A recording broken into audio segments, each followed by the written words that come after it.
acompañarlos. Al contrario, contentos nosotros de que estés con nosotros. Bienvenida el día de hoy a una sesión más en el curso de retina. El día de hoy tenemos al doctor Sergio Antonio Rascue, que nos va a dar el tema de tratamiento para dar un poco del CV del doctor Sergio. El doctor es superespecialista en retina in vitro con formación y formación en oftalmología en el Instituto Superior de Oftalmología Clínica Barraquer de América, Bogotá, Colombia, y en la Clínica Unidad Láser del Atlántico, Barranquilla, Colombia. Pertenece al staff médico de la Clínica Oftalmológica Visión 2020 y también es parte del staff médico del Hospital Nacional Almanzor Aguinaga Asen. El doctor también es profesor del área de oftalmología de la Escuela de Medicina de la Universidad Señor de Cepa. Doctor, muy agradecido con usted. Lo dejo a cargo de la ponencia. Muchas gracias. Muchas gracias por la invitación. Como les comentaba, muy contento de estar con ustedes nuevamente, pues, y espero poder brindarles una charla que sea del agrado de todos. Entonces, tal cual como me encomendaron, estamos trayendo acá el tema de tratamiento intravitreal en maculopatías, que siempre es un tema bastante extenso, de pronto por el tipo de patologías o la cantidad y tipo de patologías que vamos a ver manejadas con estos tratamientos, ¿no? No hay ningún tipo de interés comercial en la presente charla. Hay que entender, voy a cambiar un momentito la presencia de la pantalla de pronto para que aparezca eso, ahí está mejor, creo. Sí, listo. Entonces, hay que tener en cuenta que la inyección intravitreal es el procedimiento intraocular más común a nivel mundial. El uso de las inyecciones intravitreales se remonta desde hace casi 100 años, ¿no? Su primer consenso ya se publicó hace más de una década. Es muy importante para estos tratamientos tener siempre un protocolo de seguridad, tratar de hacer siempre lo mismo, con la misma orientación, para evitar cualquier tipo de complicación y siempre tratar de agregar pues, las medidas que podamos ver que sean ideales para nuestro manejo también, ¿no? Las medidas de asepsia y antisepsia son primordiales. Hay que tener en cuenta que en los primeros 5 minutos posterior a la inyección intravítrea, la presión intraocular puede elevarse hasta casi 30 milímetros de mercurio, y si bien es cierto, la complicación tal vez más peligrosa que podamos encontrar es la endoftalmitis, se reporta con bastante baja incidencia, ¿no? Entre 0.015 a 0.08% a nivel internacional, y yo creo que una manera de evitarlo es justamente tener los cuidados protocolares, ¿no? Siempre en todo paciente al que vamos a inyectar tenemos que tener en cuenta sus antecedentes, ¿no? La presencia de hipertensión ocular o glaucoma, si hay presencia de blefaritis o infecciones perioculares, las cuales tienen que ser manejadas, ya sea previo a la inyección. El antecedente si es que es una mujer gestante, si hay lactancia materna de por medio, cirugías oftalmológicas previas que pueden disminuir el tiempo de vida del medicamento en la cavidad vítrea, y obviamente antecedentes cardiovasculares que nos pueden hacer pensar en cambiar la opción del medicamento que vamos a utilizar. Siempre es importante tener en cuenta los temas del ambiente, el equipo ideal, ¿no? La técnica de inyección que vamos a utilizar, la condición del medicamento, obviamente todas las medidas de esterilidad y obviamente la experiencia del médico. A continuación les presento un poco mi protocolo, que es algo que he estado actualizando en estos últimos años debido al tema de la pandemia. Y pues con lo cual me ha ido bastante bien, ¿no? Y voy a hablar un poquito también de mi experiencia en algunos detalles que hemos estado viendo ahora último, ¿no? Entonces, yo siempre realizo mis inyecciones intravítreas en una sala de procedimientos menores, trato a veces de colocar una mascarilla quirúrgica nueva, a veces los pacientes llegan con mascarillas quirúrgicas bastante dañadas ya por el tiempo, y hay que tener en cuenta, como vamos a ver más adelante, que hay estudios que ya nos hablan de que toda mascarilla quirúrgica con 4 horas de uso ya conlleva una serie de microorganismos en el área periocular, entonces a veces puede ser necesario hacer el cambio de la mascarilla. Actualmente también coloco una cintilla de micropore para bloquear el flujo de aire de la cavidad nasofaringea hacia el área periocular, que es el área de trabajo. Utilizo una solución periocular yodada al 5% o al 10% para el área periocular. Aplico anestesia tópico, aplico nuevamente la solución yodada por 3 minutos, nuevamente coloco anestesia tópico, coloco el bléfaro, aplicación nuevamente de solución yodada por 1 minuto y coloco la inyección intravítrea en la zona donde a 3.5, 4 milímetros de limbo, dependiendo del paciente, si es que es fáquico o afáquico o pseudofáquico. Y bueno, después de eso aplicamos nuevamente solución yodada en la zona de la inyección y lavado periocular y retiro del oclusor, ¿no? Esto es más o menos una técnica que tengo ya bastante tiempo y gracias a Dios, creo que más gracias a Dios y de pronto en parte también gracias al protocolo que estoy usando, pues hasta el momento nunca he tenido una endoftalmitis, pero uno tiene que tener siempre todos los cuidados que corresponden, ¿no? Entonces, vamos a tener acá, pues es un pequeño reporte de casos de 44.734 casos que se reportaron en el Clinical Cold Eye Institute, ¿no? Es un estudio retrospectivo en el cual se nombran pues todas las complicaciones, más que nada que pueden haber posterior a una inyección intravítrea. Dentro de ellos, en todos sus casos, encontraron un porcentaje de 0.04% de presuntas endoftalmitis. Y algunos estudios que actualmente han aparecido en la literatura, donde podemos ver, por ejemplo, lo que les comentaba hace un momento, ¿no? Que las mascarillas quirúrgicas, solamente con un uso de 4 horas, pueden generar ya contaminación de las áreas perioculares por el flujo del aire y por la exposición al ambiente. Sin embargo, esto se puede manejar adecuadamente con la iodopovidona sódica para hacer la limpieza periocular. También se ha visto, o hay estudios que hablan de justamente del flujo del aire de la cavidad nasofaringea hacia el área periocular, podría aumentar también el riesgo de endoftalmitis. Por eso es que algunos médicos, entre ellos yo, pues ya tratamos de bloquear ese flujo de aire, sobre todo ahora que las mascarillas quirúrgicas son un tema tan del día a día, ¿no? Y también les traía este artículo que encontré hace poco, porque creo que es un tema todavía bastante controversial, el uso, ¿no?, de la lidocaína en gel, ¿no? Por ejemplo, yo no usaba la lidocaína en gel hace un tiempo por un tema de feedback, ¿no? Vi que mis pacientes a veces se quejaban un poquito de ardor, de fastidio posterior a la inyección, entonces traté de introducir la lidocaína en gel y sentía mucha más tranquilidad porque los pacientes salían más tranquilos de los procedimientos, referían incluso en el día siguiente que estaban mucho más tranquilos, pacientes que comparaban el hecho de no haber, cuando no la usé, que cuando la usé, pues se sentían más tranquilos después de que usaba la lidocaína en gel. Sin embargo, después encontré este artículo en el cual nos habla de algunos efectos que no nos dice exactamente que podríamos tener más endoftalmitis con la lidocaína en gel, pero de algunas propiedades de este medicamento que podrían disminuir el efecto bactericida de la iodopovidona, sobre todo para el enterococo, y además que es una sustancia que no es bactericida para toda una serie de familias como el estreptococo, el estafilococo, enterococo, entre otros, ¿no? Entonces, pues después de esto yo dejé de usarlo. Prefiero un poco más de fastidio a mis pacientes que un riesgo de una endoftalmitis, ¿no? Pero pues igual hay muchos artículos que hablan del uso de la lidocaína en gel como riesgo para endoftalmitis y hay otros que lo desmienten. Todavía es algo bastante controversial. Sin embargo, les traía esto como algo adicional, ¿no?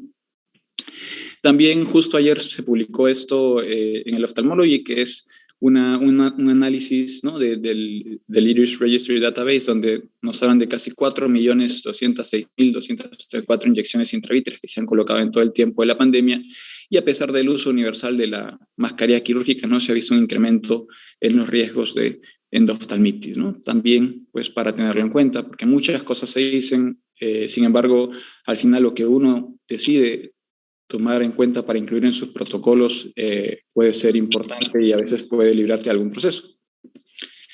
Entonces, pasamos un poco al tema de los medicamentos, ¿no? Tenemos medicamentos como para el uso intravítreo, como la triamcinolona, ahora el Osurdex, el Iluvian, que también han sido aprobados por la FDA para el manejo del edema macular diabético. Cada uno con sus propiedades, ¿no? La triamcinolona, ya un medicamento bastante antiguo, conocido, un tiempo de vida de 18.6 días y una duración del efecto intraocular de 3 meses cuando utilizamos la dosis de 4 miligramos, pero ya hay estudios que nos hablan que puede haber un tema de dosis dependiente, ¿no? A veces mientras más concentración usamos, el tiempo de duración del medicamento puede ser mayor. La dexametasona como implante de liberación prolongada, que es el Osurdex, una duración de hasta 6 meses, ¿no? Supuestamente 6 veces más potente que la triamcinolona, 3 veces más potente que el cortisol. El Iluvian, que también ya ha sido aprobado para el edema macular diabético, una duración aproximada de 36 meses. Ya vamos a ir hablando un poquito de esto. Otros medicamentos que de pronto son nuestras armas del caballito de batalla para la degeneración macular, para el edema macular diabético, y nuestras terapias de primera línea son los antiangiogénicos, dentro de los cuales tenemos al bevacizumab, ranibizumab, aflibercept, ya conocidos, el brolucizumab, que es un nombre un poquito más nuevo, tal vez algunos unos 2 años, 3 años atrás, que viene sonando ya, y el faricimab, que justamente ahora último ha conseguido su aprobación por la FDA para el manejo del edema macular diabético y la degeneración macular regional de edad húmeda, ¿no? Entonces tenemos estos 3 medicamentos ya conocidos con sus propiedades, el bevacizumab, que es un pan-VEGF, ¿no? El Lucentis, que también se une a todas las formas de VEGF, pero tiene una afinidad de 100 a 140 veces más que el bevacizumab. El Eylea, que es el aflibercept, que tiene no solamente ser un anti-VEGF, sino también un anti-PGF, ¿no? Y tiene mayor afinidad que el ranibizumab. Y tenemos ahora el brolucizumab, ¿no? Que también es una molécula de fragmento de un anticuerpo monoclonal humano. Se ha visto ya en sus estudios Håkon-Harrier, que fueron aprobados por la FDA para el uso en la degeneración macular relacionada a la edad, que no era inferior al aflibercept, ¿no? Sin embargo, tuvo algunos problemas que ya vamos a ver también más adelante. Y ahora tenemos también el babismo, que es el faricimab, que es el primer anticuerpo biespecífico, va a actuar sobre la angiopoietina 2 y el VEGF-A. Tiene estudios como el Stairway, el Yosemite, el Orion, el Tenaya y el Lucerne, que le han permitido ya su aprobación por la FDA para su uso en el edema macular diabético y en la degeneración macular húmeda. Y actualmente también ya tiene estudios en fase 3 que están en proceso para su aprobación para el uso en las oclusiones venosas, ¿no? Entonces, ¿en qué patologías usualmente nosotros vamos a utilizar estos medicamentos? Obviamente tenemos una gran variedad de patologías. El edema macular diabético, membranas neovasculares coroideas exudativas, edema macular secundario, oclusiones venosas centrales o derrama, con edema macular secundario, membranas neovasculares coroideas miópicas, membranas neovasculares coroideas secundarias a otras patologías como síndromes de histoplasmosis, membranas neovasculares coroideas idiopáticas, entre otras cosas, ¿no? Entonces, vamos a hablar un poquito de algunas de ellas, algo relativamente básico, ¿no? Por ejemplo, tenemos el tema del edema macular diabético, ¿no? Como ya habíamos comentado, tenemos 2 ramas acá para 2 herramientas muy importantes que nos van a permitir tratarlo, que van a ser los antiangiogénicos y los esteroides, dentro de los cuales antiangiogénicos tenemos toda una rama, todo un brazo ahora para su tratamiento, ¿no? El bevacizumab, ranibizumab, aflibercept, faricimab, y entre los esteroides también, de pronto, de los más conocidos, la triamcinolona y la dexametasona, ¿no? Cada uno va a tener una serie de efectos, sobre todo para permitir estabilizar la barrera hematorretiniana, pero ya vamos a ver cómo en uno de los estudios posteriores, pues el complemento a veces de estos dos puede también ser muy importante, ¿no? Entonces, la triamcinolona es un medicamento ya ampliamente conocido, un esteroide que pues tuvo sobre todo su fuerza en los años 90, ¿no? Y sin embargo, a pesar de tener una respuesta agradable para la disminución del edema macular, para la ganancia de letras, no era la mejor, pero era lo que teníamos tal vez en ese momento. Siempre tuvo sus efectos adversos, que eran siempre lo que la sesgaba un poquito, que era el tema de las cataratas que se podrían producir y el tema de la hipertensión ocular, que siempre ha sido el problema con los esteroides, ¿no?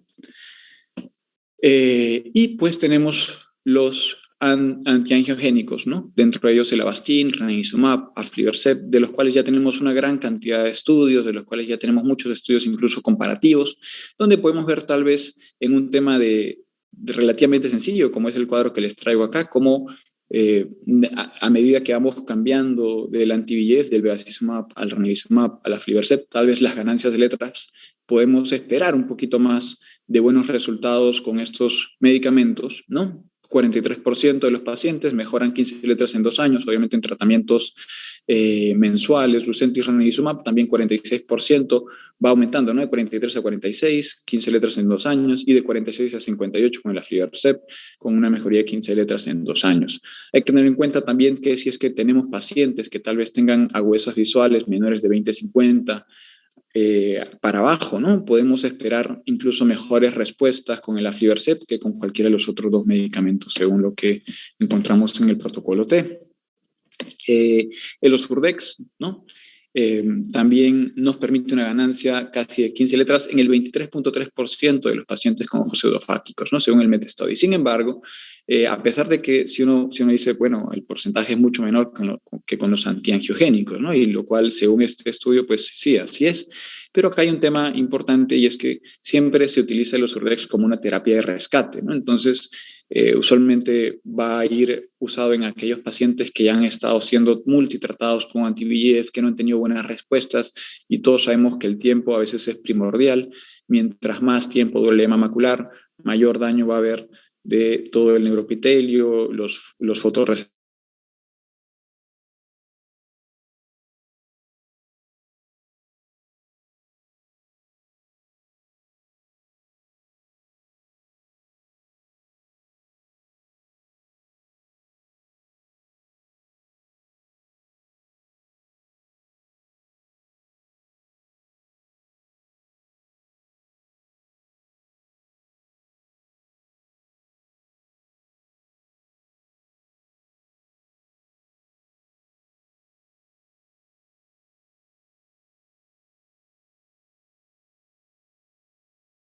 Recording in Van a tener progress. mejores resultados que aquellos pacientes que han sido tratados inicialmente con anti-VEGF y que tal vez no tuvieron buenas respuestas, ¿no?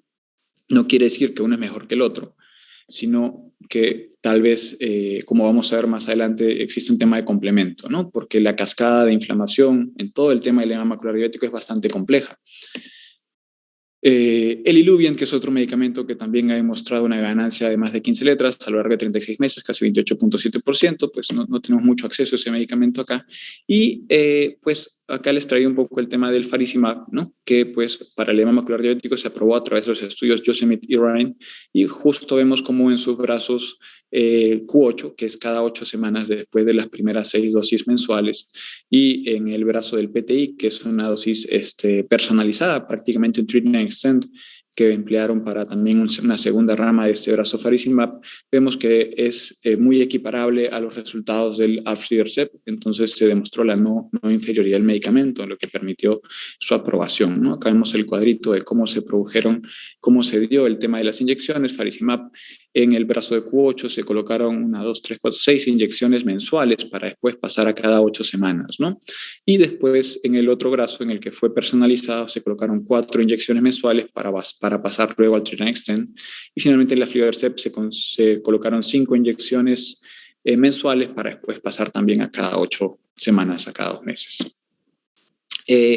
Esto les traje este artículo que me parece muy, muy interesante, ¿no? Que es lo que se conoce como el protocolo doble, ¿no? Que es un tratamiento para aquellos edemas maculares diabéticos que consideramos desde la entrada que tal vez podrían no tener una buena respuesta.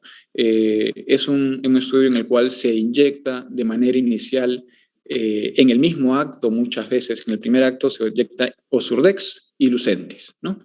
De manera inicial. ¿Por qué? Porque tratamos de atacar las dos vías del proceso inflamatorio en el edema macular diabético y los resultados fueron realmente bastante buenos, ¿no? Tenemos que en las terapias combinadas, donde se inyectaba Lucentis mensual por los primeros 6 meses con un Osurdex inicial, y después de los 6 meses se decidía un PRN para ver si volvías a colocar Lucentis o incluso volver a colocar una segunda inyección de Osurdex.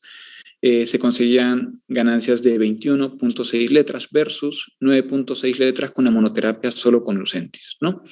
Y es bastante la diferencia, ¿no? La ganancia de mayor de 15 letras en la terapia combinada era casi el 60% versus el 29.4%.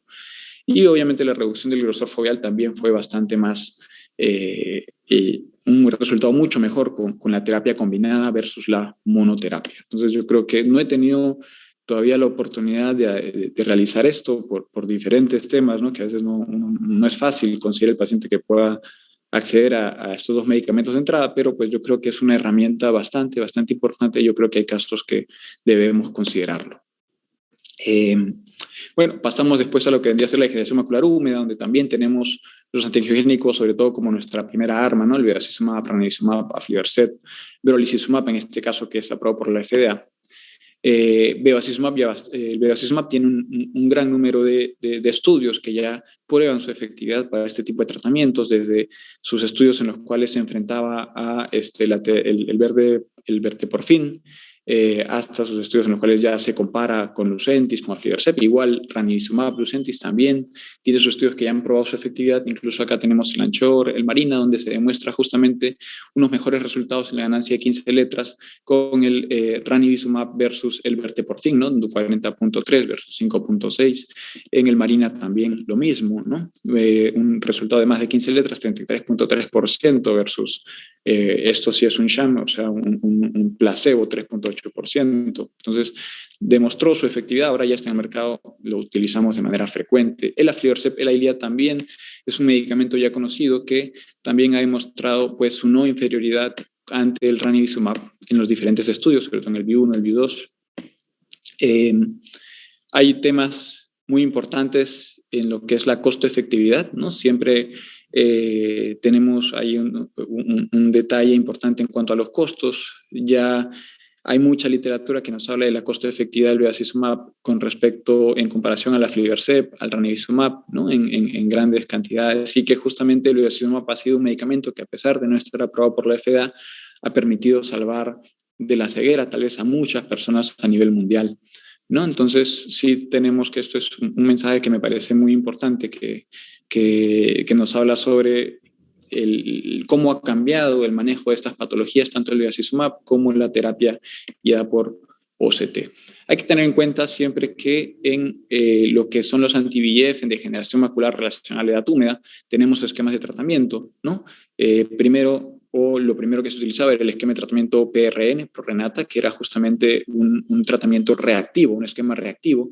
Después de las 3 primeras inyecciones mensuales, tocaba reinyectar en caso de disminución de agudeza visual, hemorragias por la valoración clínica, actividad por la angiografía o incluso incremento de 100 micras en el OCT. Después vimos que los esquemas mensuales tal vez tenían mejores respuestas, sobre todo la mayoría de los estudios que seguimos y que vemos con buenos resultados de los tratamientos con los anti-VEGF se basan en estos esquemas mensuales. Y sin embargo tenemos un esquema que tal vez sea el ideal, que es el intermedio entre estos dos, entre un esquema PRN y un esquema mensual, que es el Treat and Extend, que es actuar e ir extendiendo la terapia hasta que veamos estabilidad, ¿no?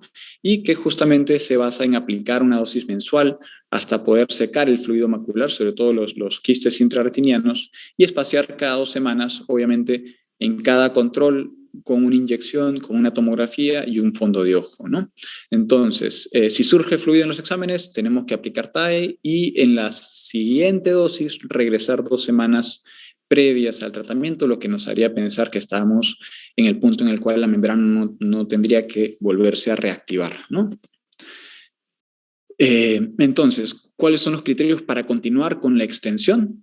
Obviamente la ausencia de fluido macular en la tomografía, no pérdida visual mayor de 5 letras, ausencia de nuevas hemorragias maculares en el examen de fondo de ojo y no incremento del área de la lesión o escape de fluorescencia en la angiografía, ¿no?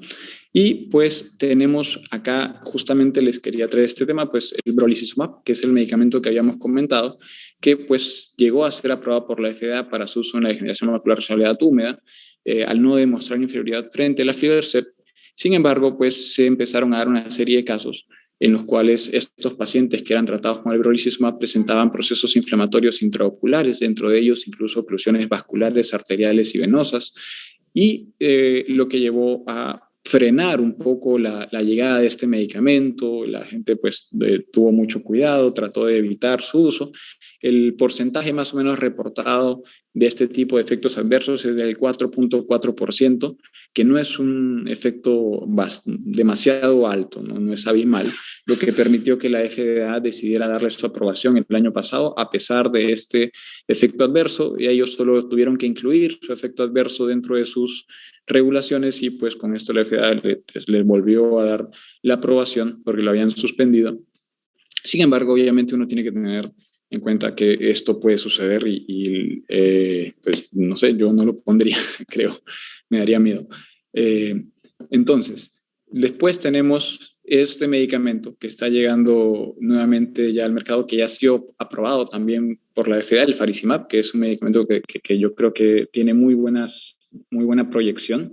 En sus estudios Tenaya y Lucerne ha permitido también demostrar su no inferioridad frente al aflibercept Este es el cuadro más o menos del estudio. Traté de buscar el estudio con resultados más exactos, pero encontré más que nada la orientación, la estrategia del estudio, pero más no tanto los resultados específicos, ¿no? Entonces, esto más o menos los brazos, ¿no?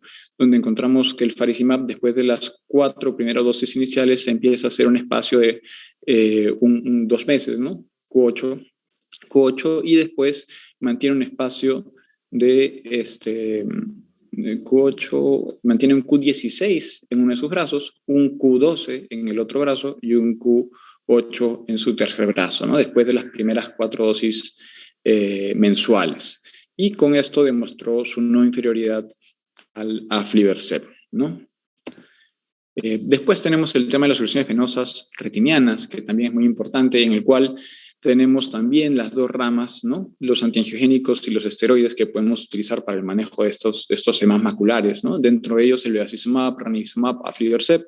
El faricimab todavía está con sus estudios en fase 3 en proceso, probablemente pronto lo tengamos también como opción. Esteroides como la triamcinolona, la dexametasona, la fluocinolona, ¿no? Bien, la triamcinolona también, como ya lo conocemos, desde los estudios desde hace bastante tiempo del SCORE, nos han permitido demostrar una ganancia de letras casi del 27%, ¿no? Entonces ya es un medicamento conocido. El Avastin, que también, miren la diferencia, ¿no? Una ganancia de más de 15 letras en casi el 60% de los casos, después de 6 meses mensuales de tratamiento. El ranibizumab sube, ¿no? Ganancia de 15 letras a 61.1% de los casos.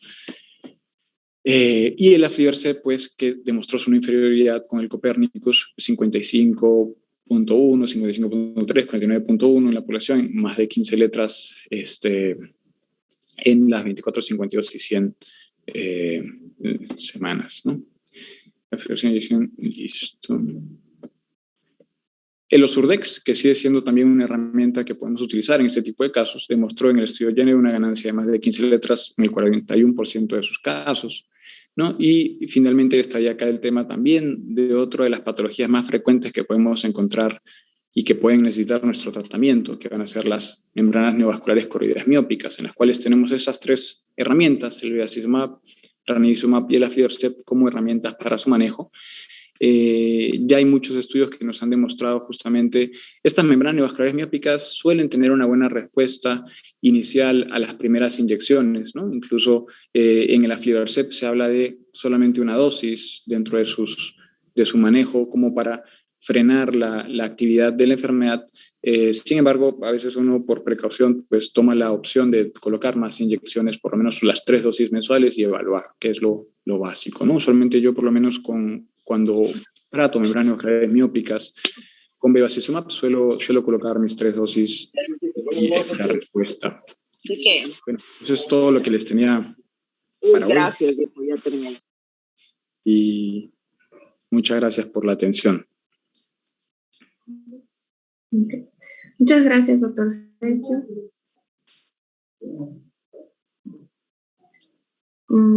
Doctor Barriga, ¿tendrá algún comentario sobre la ponencia? No, primero que nada, agradecerte nuevamente, Sergio, formidable tu presentación. Hay bastantes cosas nuevas, como siempre, en este tema de los antiangiogénicos. Las nuevas moléculas están llamando la atención y, bueno, se proponen como nuevas alternativas para tratamiento. Los nuevos dispositivos también, ¿no? No lo has mencionado, pero hay dispositivos para no tener que inyectar tanto, que ahora es un objetivo, ¿no? Yo estoy haciendo una revisión justamente sobre Beovu, sobre brolucizumab, y es interesante enterarse cómo surge esta molécula, ¿no? Esta molécula surge con la idea de justamente prolongar los periodos, los intervalos de tratamiento, que era uno de los objetivos de muchos de los trabajos que se han hecho después de la era de aflibercept.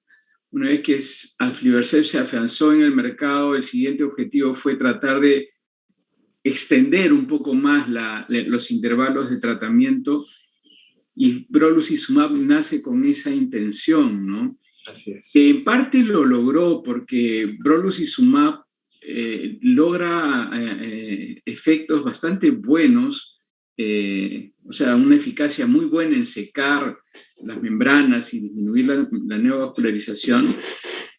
Yo diría que tan efectiva como aflibercept, aunque todos los diseños de los estudios que se hicieron con brolus fueron diseños de no inferioridad, o sea, se trató de demostrar que no eran inferiores a aflibercept, pero lo interesante es lo que mencionaba, ¿no? Que se consiguió el objetivo de poder extender los intervalos hasta 12 semanas, ¿no? E inclusive hay pacientes que pueden llegar hasta 16. Sin embargo, se ha establecido que entre 8 y 12 semanas es el intervalo ideal para brolucizumab. Con faricimab está siendo igual, ¿no es cierto? Tú has mencionado que hasta 16 semanas. ¿Y la eficacia para secar las membranas, qué tal es? Hasta ahora ha demostrado una inferioridad porque ese es el punto en el que están, ¿no? Entonces, como le comentaba justo, yo estuve tratando de buscar resultados más exactos porque esto es bastante reciente, su aprobación por la FDA. No alcancé no pude encontrar el artículo físico, descargar el artículo físico completo, ¿no? Me encontré como que todo lo que es la estrategia del estudio que se hizo, pero pues tengo entendido que va bastante bien, ¿no? O sea, en el tema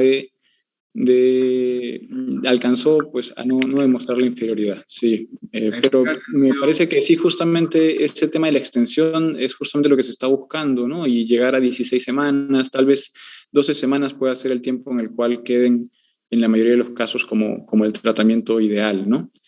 Sí.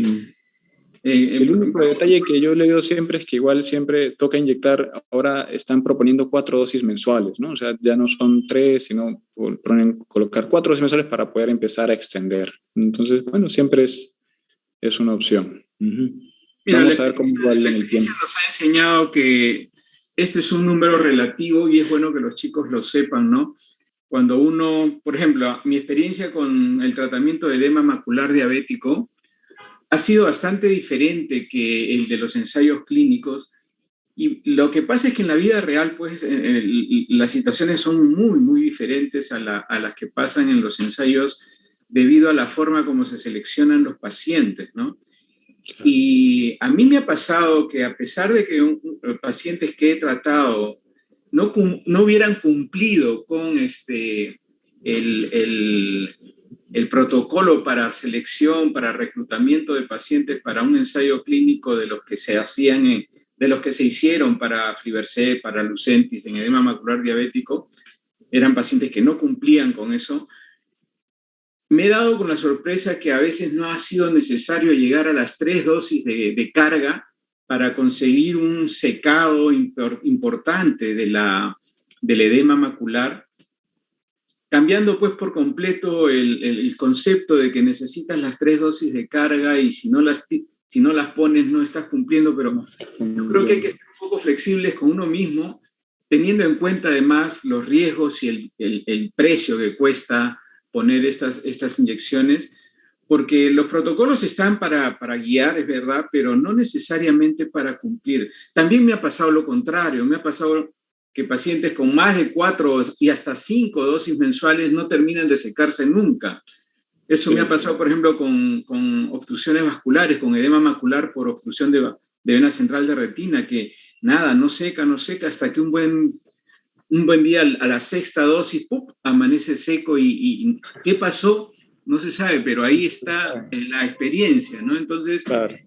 Yo desde entonces he optado por un criterio que me parece bastante lógico, ¿no? Uno debe inyectar mensualmente para cualquier enfermedad macular hasta que consiga secar y estabilizar la agudeza visual de su paciente y luego comenzar a extender, ¿no? Y más bien ya hacer el switch cuando después de 6 o 7 inyecciones pues no pasa nada, ¿no? Ahí con Avastin uno se puede dar ese lujo. Yo creo que con Lucentis o con cualquiera de las otras drogas que son más caras, de repente los switch puedan ocurrir antes, tal vez en el 4º o la 5ª inyección, quién sabe, ¿no? Por lo que esto cuesta a nuestros pacientes, y es difícil mantener tratamientos tan caros que al paciente no le producen ninguna satisfacción, ¿no? Entonces eso es complicado. Así que sí, yo en realidad hago mucho de lo que has mencionado en tu presentación, pero a la larga tenemos que ir siendo un poco flexibles y tratando de ver cada caso de manera individual, porque al final es así en medicina, bueno, ¿no? No podemos poner a todos los pacientes en el mismo saco, y menos con las rigideces que implica un protocolo de investigación como los que se diseñan para estas investigaciones, ¿no? ¿En tu experiencia te está pasando por igual o eres más rígido con el protocolo de tratamiento? No, sí, sí. He tenido, como usted comenta, doctor, creo que eso es algo frecuente, ¿no? Esos casos que rápidamente responden muy bien a las primeras inyecciones. Clínicamente los pacientes a las primeras 2 semanas de la primera inyección te están hablando de una recuperación importante, y hay casos que obviamente se van de largo y no mejoran y no mejoran y son complejos. Es muy importante a veces no solamente optar por también inyectar basados nada más en la presencia de tal vez clínicamente o geográficamente lemas, sino yo creo que, como justamente decía hace un momento, la tomografía nos ha permitido ahora ver muchas cosas que antes no veíamos, ¿no? Esa tecnología que tenemos ahora para poder ver esa anatomía prácticamente en vivo de esos fotorreceptores, de esos segmentos externos, a veces nos pueden orientar incluso a desde el comienzo explicarle a los pacientes los pronósticos que podemos esperar, ¿no? Con las terapias intravítreas. Hay pacientes que llegan con lesiones de bastante tiempo de evolución, edemas maculares severos, que a pesar que de pronto puedan tener buenas respuestas, no mejoran a veces visualmente, ¿no? Y eso a veces también ellos tienen expectativas grandes a veces con los tratamientos. Entonces uno tiene que siempre explicar, yo creo que es muy importante desde el comienzo. Y sí, como usted comenta, hay pacientes que les va muy bien y hay pacientes que son muy demorados. Hay pacientes que a veces he optado, sobre todo en los edemas maculares diabéticos, a veces después de 4 o 5 inyecciones, a veces opto por colocar de pronto una triamcinolona, ver si es que de pronto hay otra vía en la cascada que nos puede ayudar a mejorar. Entonces es muy variable. Y sí, justo me parece importante eso que me comentó. Me olvidé tal vez de colocar diapositivas sobre el Port Delivery System, ¿no? Que es este sistema que ya en Argentina se ha puesto el primer caso, si no me equivoco, hasta hace poco, no sé si se habrán puesto más, que me parece también una herramienta muy, muy importante, ¿no? Lo que pasa es que no sé no sé si usted tendrá más información, doctor, cómo irá a llegar este PDS acá a Latinoamérica, ¿no? Porque venía o sea, era ranibizumab, pero era una nueva molécula con una concentración diferente, o sea, no se puede, yo al comienzo, cuando recién escuché sobre el PDS, me dije, no, pues de pronto se puede llenar con bevacizumab, y todos felices. Pero eso viene hecho para solamente la concentración específica del Lucentis, ¿no? Entonces, vamos a ver cómo llegará a Perú, cómo lo van a manejar, pero me parece que pues las cosas tienen que ir mejorando, el futuro y todo eso, pues Dios mediante, yo creo que lo más importante en este tipo de casos es concientizar a los pacientes de manera temprana, ¿no? Tratar de explicarles sobre todo el manejo oftalmológico temprano, porque los pacientes que llegan de manera temprana a sus tratamientos, cuando la patología recién empieza, son los que mejor pronóstico tienen para tener buenos resultados, ¿no? Siempre en retina, cuando llegamos tarde, las cosas se ponen complejas. De acuerdo. Sí, Sergio, no tengo información sobre los PDS que van a llegar. De repente se va a tocar el tema en el Congreso. Ahora en el Congreso. Ahora en el Congreso, hay que estar atentos, pero no he tenido información sobre, por lo menos reciente, y me parece interesante lo que dice.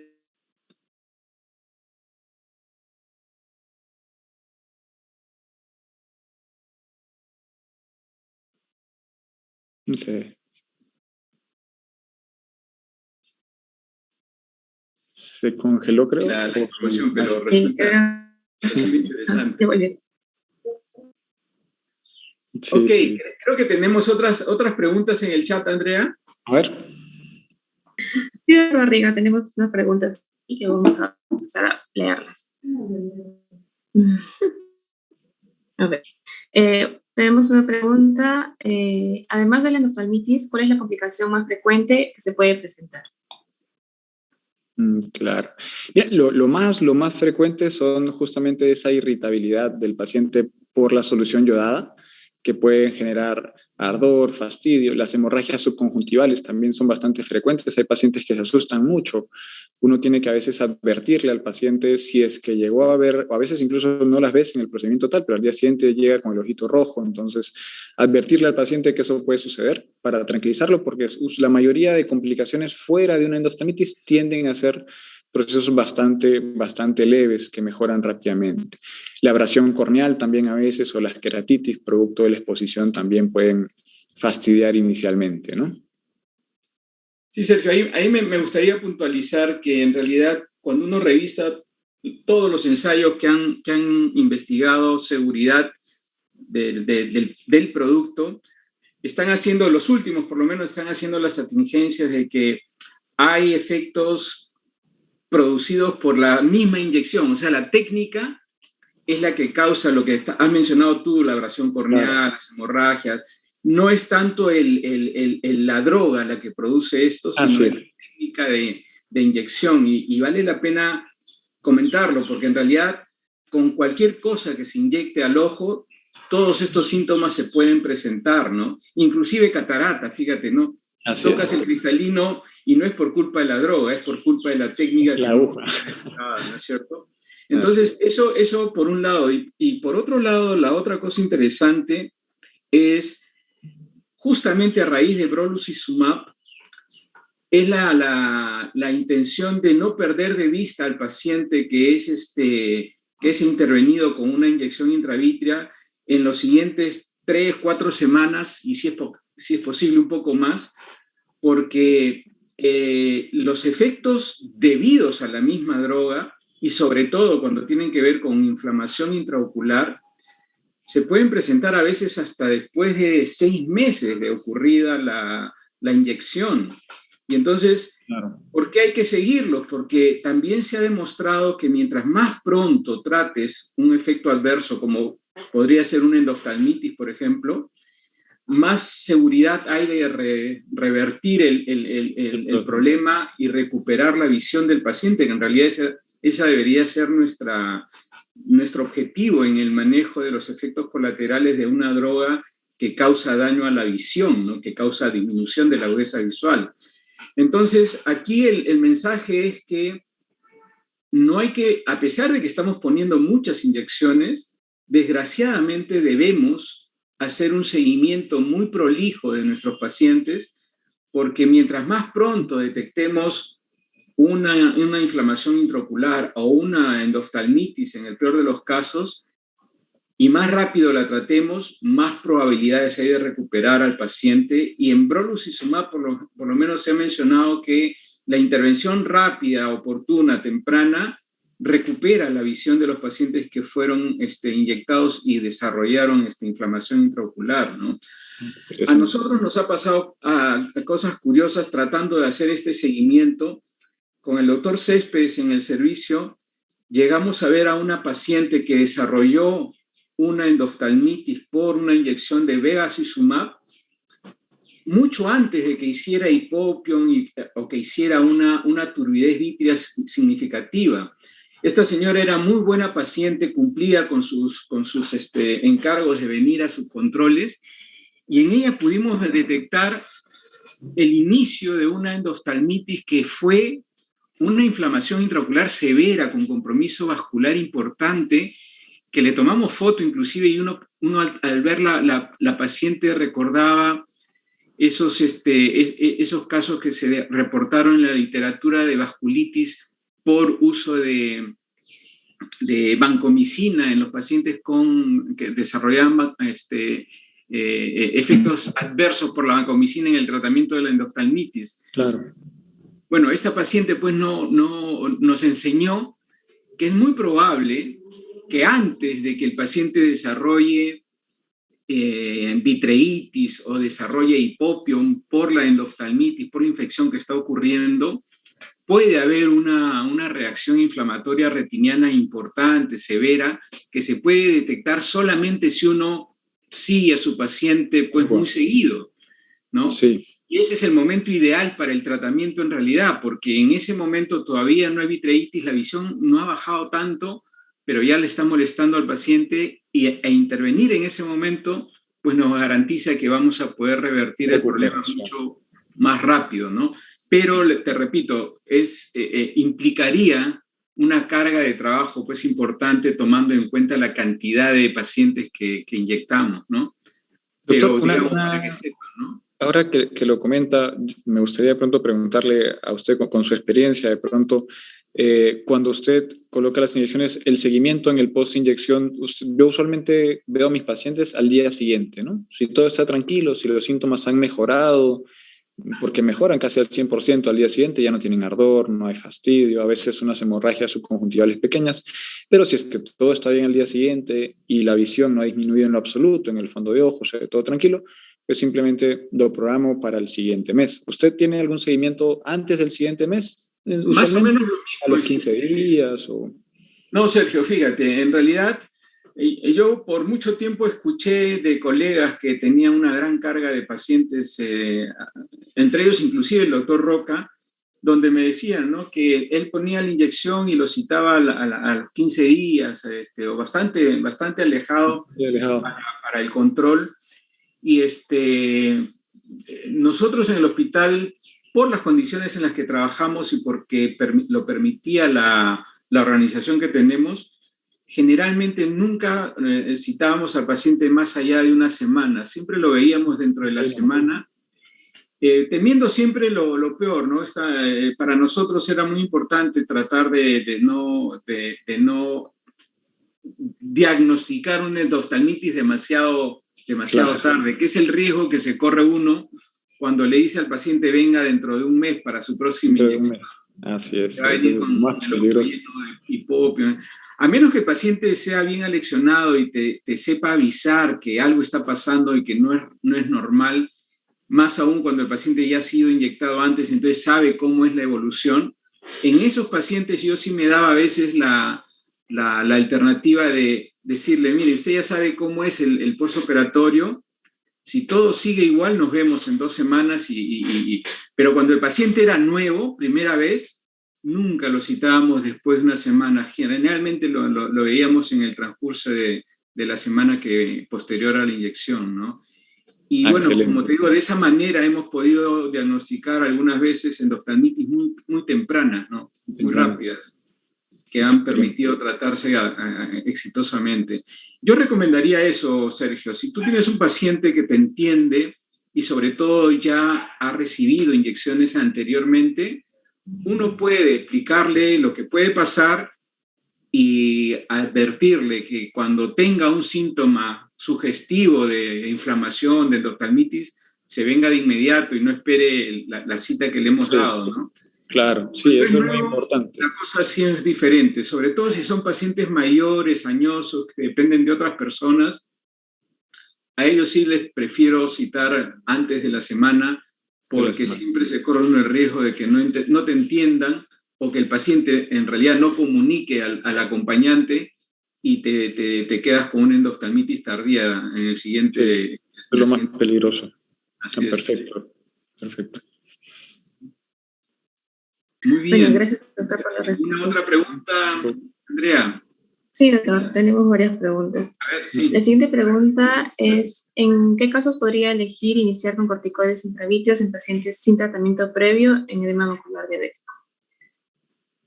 Este es mira, ahí, si uno se pone a revisar la literatura, incluso hay artículos que nos hablan de ciertas consideraciones que uno tiene que tener en la tomografía como factores de buen pronóstico para respuesta a corticosteroides, ¿no? Entonces, de pronto eso es muy importante, basarse adecuadamente en el tipo de paciente, en la imagen. Ahora, esa es mucho la orientación. La orientación es tratar de manejar siempre un paciente, incluso es lo que te dicen los de Ozurdex, ¿no? Póngale primero su Ozurdex, que eso es lo que de pronto va a demostrar mejores resultados. La verdad es que depende mucho de la experiencia de cada médico y de cómo se sienta a gusto con los medicamentos, ¿no? y obviamente también del paciente. Pero pues no sé si usted, doctor Barría, tiene alguna experiencia con eso, tiene alguna consideración especial para tomar la decisión de inyectar primero un esteroide. Pues hay bastante literatura al respecto. No tengo experiencia poniendo Ozurdex. En el hospital nunca hemos puesto en la clínica pacientes que pueden por su seguro pagarlo. A mí me da la impresión de que la mejor opción, inclusive mejor que un antiangiogénico cuando las características de la tomografía lo indican y el paciente no ha recibido nunca antes tratamiento, a mí me da la impresión de que hay pacientes que recibiendo corticoides les va a ir mucho mejor eso que es muy recibiendo cierto. antiangiogénicos, ¿no? Simplemente pensando en la fisiopatología del problema que está ocurriéndole en la mácula a ese paciente. El problema para nosotros siempre va a ser el precio, Sergio, ¿no? El Ozurdex En todos lados. caro, Sí. que Es costoso, no es fácil. un poco accesible para la mayoría de nuestros pacientes, pero yo soy de la opinión que si existiera algo como el Avastin para los antiangiogénicos en corticoides, el corticoide sería una buena elección. Ahora, el tema de la catarata y de la hipertensión intraocular es algo que no se debe dejar de lado, ¿no? Conozco muchos colegas que inclusive usando Ozurdex les hacen a los pacientes tratamientos con corticoides tópicos para ver si son sensibles a corticoides y pensar que van a hacer una hipertensión ocular si es que son inyectados.